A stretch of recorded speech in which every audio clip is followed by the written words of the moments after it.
La vérité n'entre jamais en plateau sans laisser une ombre derrière elle.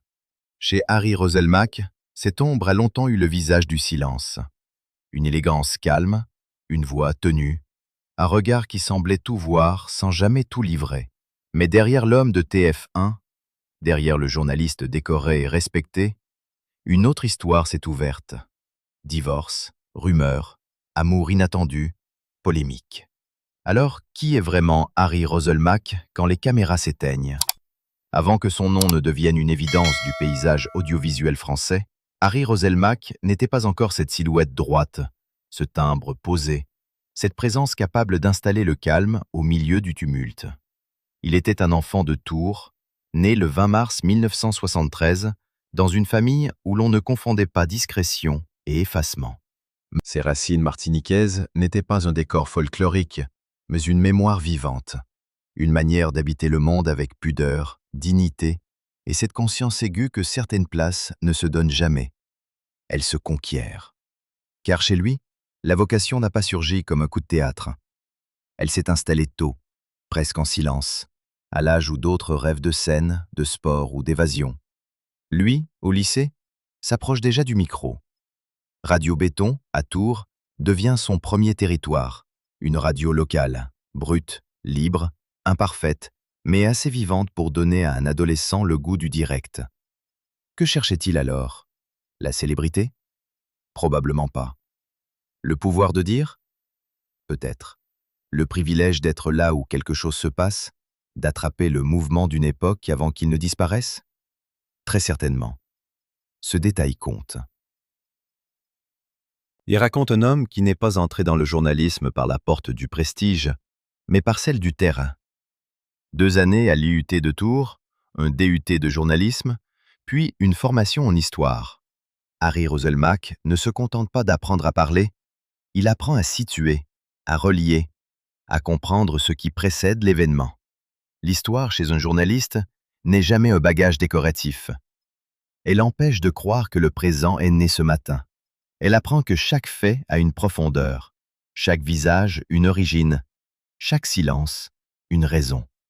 À cette période, il écrit aussi des articles sportifs pour la Nouvelle République du Centre-Ouest. Le sport, école de rythme et d'observation, l'oblige à saisir l'instant, à nommer l'effort, à raconter la tension sans la trahir. Ce n'est pas encore la grande télévision, mais déjà un laboratoire. Il faut choisir un angle. Il faut trouver la phrase juste. Il faut comprendre qu'un match, comme une vie, ne se résume jamais au score final. Puis vient Paris, en 1994. Le déplacement est plus qu'un changement d'adresse. C'est une bascule. Harry Roselmack quitte la province, ses repères, ses premiers micros, pour entrer dans une ville qui avale les timides et teste les ambitieux. À Média Tropical, il affine son métier. Il apprend la patience des débuts, les plateaux modestes, les horaires ingrats, les phrases qu'on réécrit, les portes qu'on pousse sans savoir si quelqu'un ouvrira. Rien ne ressemble encore au destin national que le public lui prêtera plus tard. Mais dans ces années-là, quelque chose se construit, une endurance. En 2000, il rejoint France Bleu, puis France Info. Les noms changent, l'exigence monte. La radio nationale demande une précision plus froide, une rapidité plus sûre. Là, la voix devient un instrument. Elle doit informer sans trembler, accompagner sans séduire, imposer sans forcer. Harry Roselmack comprend vite qu'un journaliste ne se fabrique pas seulement avec des diplômes ou des ambitions. Il se fabrique dans la contrainte. La minute qui manque, le mot qui peut blesser, la nuance qui sauve une phrase de l'injustice. La télévision arrive ensuite, par la chaîne Météo, puis par iTélé, où Canal+ le recrute en 2005 pour la grande édition et Nous ne sommes pas des anges. Déjà quelque chose frappe. Il n'a pas la brutalité des animateurs pressés d'exister. Il ne cherche pas à occuper l'écran par agitation. Il l'occupe autrement, par densité. Sa présence ne crie pas. Elle impose une distance nette, presque élégante, qui intrigue autant qu'elle rassure. En 2006, Harry Roselmack entre dans le Salon des Français par la porte la plus surveillée. Le journal de 20 heures de TF1. Ce n'est pas une simple nomination, encore moins une promotion ordinaire.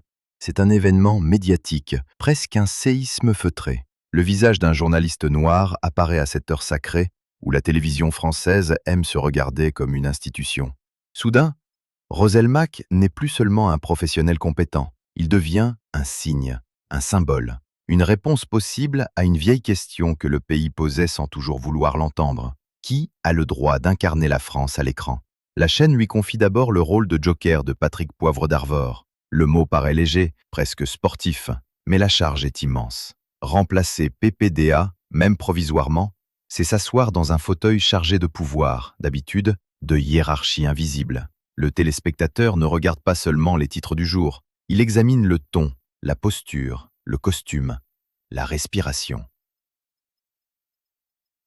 Il cherche à savoir si l'homme est légitime avant même d'écouter ce qu'il annonce. Et Roselmack, lui, ne force rien. Il ne dramatise pas sa présence. Il ne transforme pas chaque apparition en manifeste. Il lit, relance, introduit, conclut. Avec cette sobriété qui, chez lui, ressemble parfois à une armure. Mais peut-on être le premier sans être condamné à représenter plus que soi-même? C'est là que son histoire devient plus complexe. Une partie du public applaudit. Les téléspectateurs voient en lui une respiration nouvelle, une preuve que le paysage audiovisuel peut enfin s'ouvrir à des visages longtemps maintenus au bord du cadre. D'autres, plus sournoisement, s'interrogent, non pas toujours à voix haute, non pas toujours franchement. Mais les murmures existent, les remarques circulent, les regards pèsent. Dans une carrière ordinaire, on juge les erreurs, les réussites, les audiences. Dans la sienne, on juge aussi ce qu'il représente malgré lui. Harry Roselmack semble le comprendre très tôt. Il ne se laisse pas enfermer dans la célébration facile. Il refuse d'être seulement le premier journaliste noir du 20h, comme si cette formule suffisait à résumer une vocation, des années de travail, des nuits d'apprentissage, des choix d'écriture, des sacrifices. Pourtant, il sait aussi que cette phrase restera accrochée à son nom.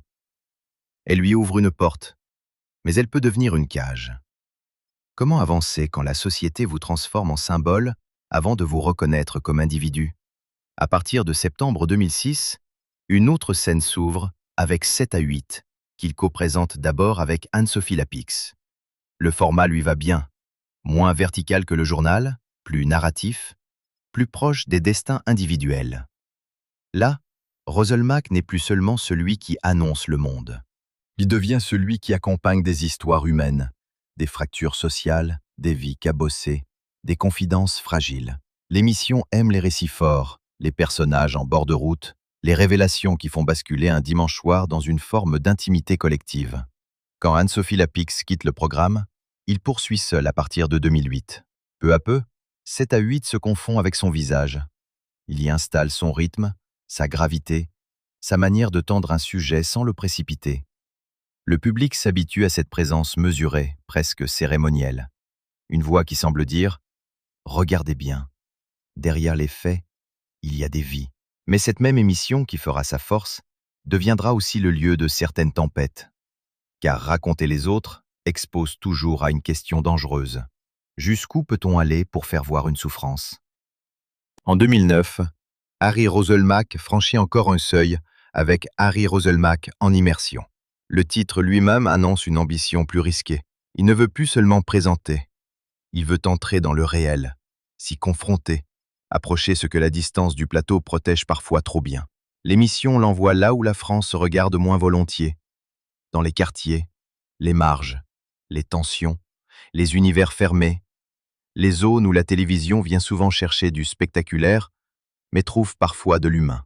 Le succès est réel, assez fort pour que Roselmack fasse un choix net. En 2011, il quitte son rôle de remplaçant aux 20h.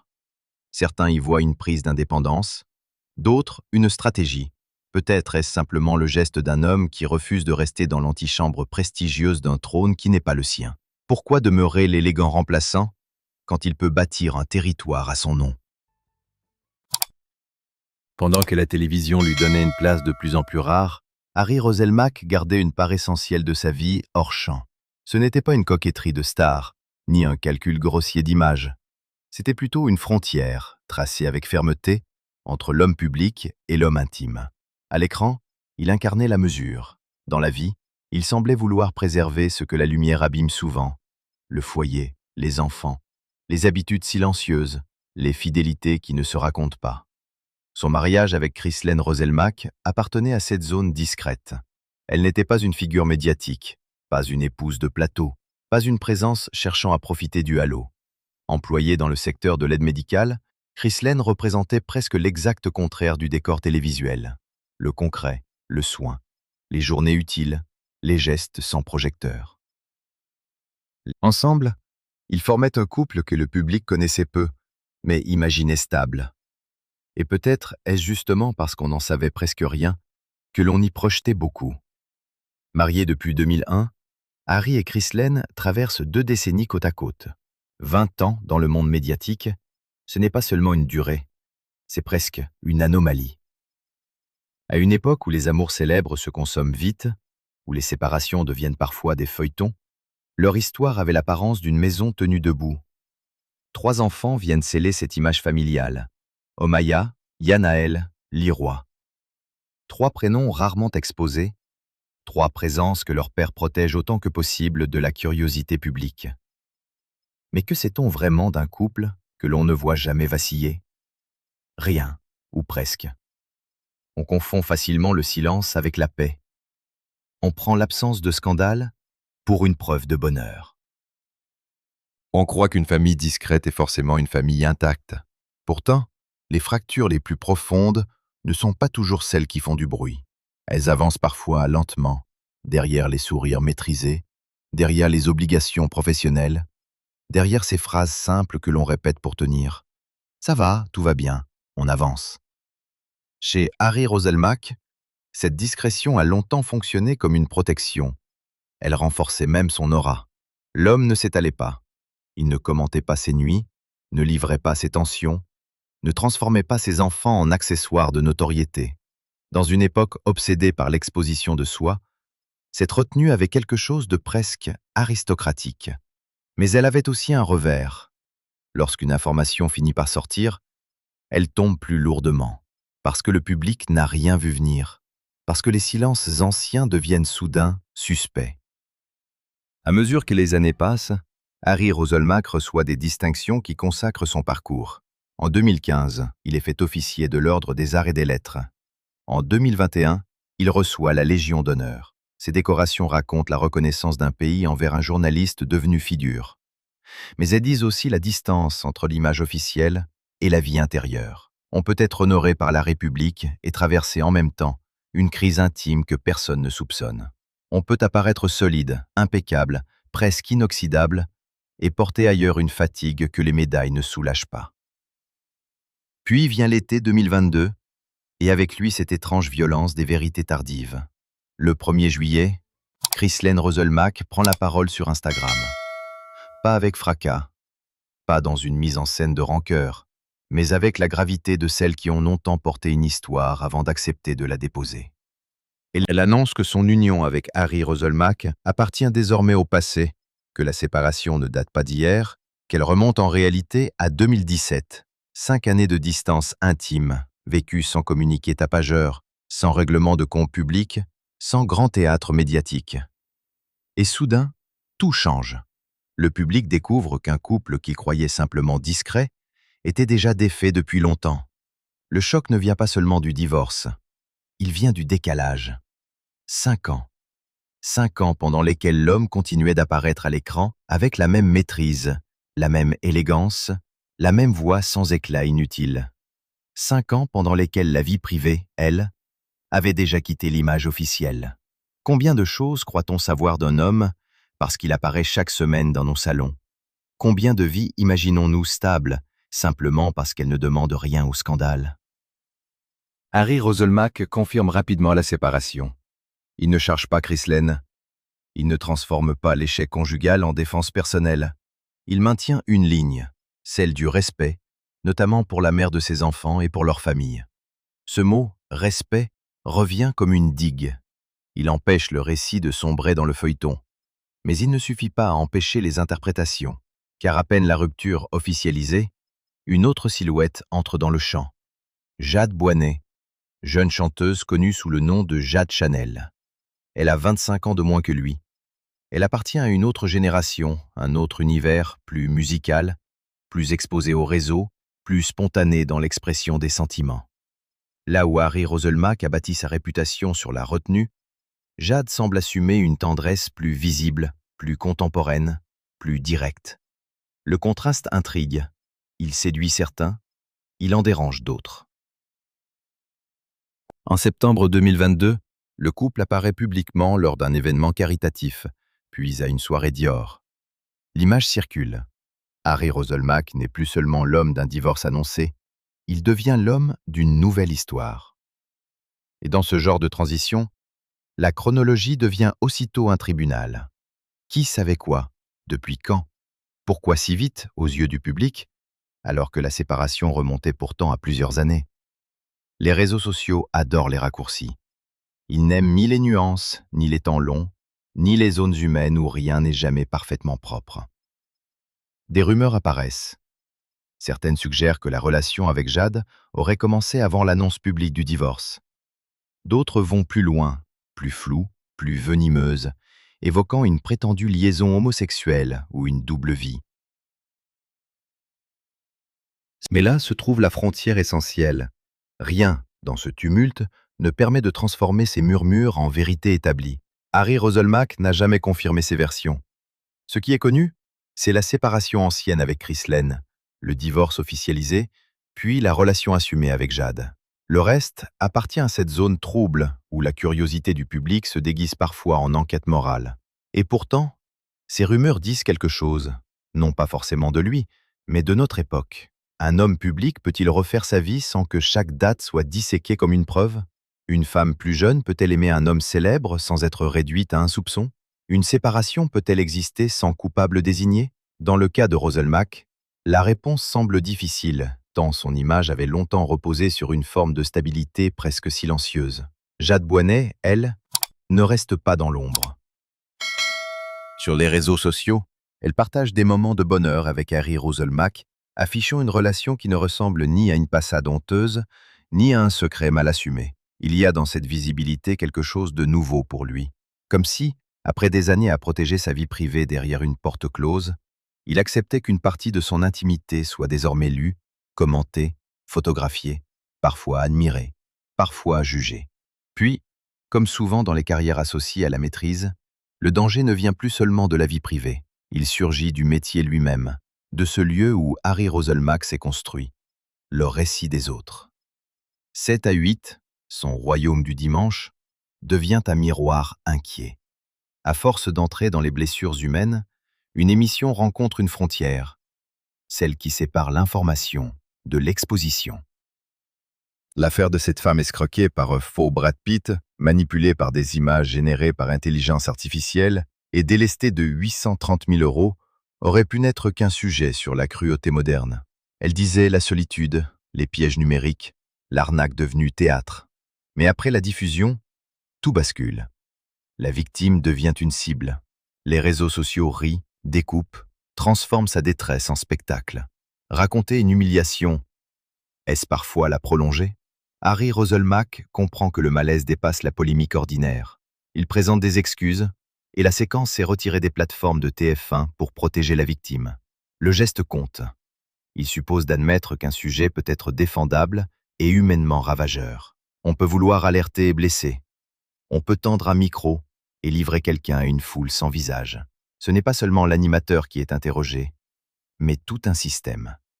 Qui décide qu'une douleur est racontable? Qui mesure le prix de témoignage une fois qu'il quitte le plateau? Roselmack se retrouve face à une contradiction. La télévision promet de donner une voix aux anonymes, mais elle peut aussi amplifier leur fragilité. Une autre secousse trouble son image. Dans Quotidien, Roselmack accuse le Parisien d'avoir publié, à ses débuts aux 20h de TF1, une remarque à caractère raciste. L'accusation est lourde. Elle touche la mémoire d'un homme noir devenu visage national dans un pays qui n'a jamais totalement réglé ses angles morts. Pourtant, après vérification, aucune trace ne confirme cette phrase. Le journaliste présente alors des excuses publiques aux équipes du Quotidien. Dans sa vie privée, la même mécanique s'observe. Sa séparation avec Chris Lane, ancienne, confirmée sans agressivité, aurait pu rester une page intime, mais l'arrivée de Jade Boisnet change la lumière. L'écart d'âge, les photos, les apparitions publiques, tout offre à la foule une matière idéale. On ne regarde plus seulement une histoire d'amour, on cherche une chronologie, une faute, un secret. Pourquoi un homme ne pourrait-il pas aimer autrement après une rupture longue et discrète? Les rumeurs sur une prétendue histoire homosexuelle appartiennent à ce brouillard où la curiosité devient soupçon. Rien ne les a établis. Rien ne permet d'en faire un fait. Pourtant, leur existence révèle la violence imposée aux figures publiques. On ne se contente plus de commenter ce qu'elles disent, on veut interpréter ce qu'elles désirent. Harry Roselmack choisit de ne pas tout nourrir. Il laisse certains bruits mourir d'eux-mêmes. C'est peut-être là que se trouve le point. Roselmack a avancé sur une ligne étroite. Être visible sans devenir transparent. Représenter sans se laisser confisquer. Informer sans se perdre dans l'opinion. Mais cette ligne se resserre. La France qui l'a accueilli comme symbole réclame des comptes à l'homme. Le public qui saluait sa pudeur veut connaître les dates. Les réseaux qui moquent les victimes jugent ensuite ceux qui les exposent. Tout devient procès. Au fond, Harry Roselmack laisse une image impossible à refermer. Celle d'un homme qui a conquis la lumière sans jamais lui appartenir tout à fait. Derrière le journaliste décoré, le mari séparé, l'amoureux scruté et le présentateur contesté, demeure une question plus dérangeante que les rumeurs. Peut-on raconter le monde sans être, un jour, rattrapé par son propre récit? Chez lui, la réponse reste suspendue, comme un silence après le générique, quand chacun se demande ce qu'il n'a pas vu.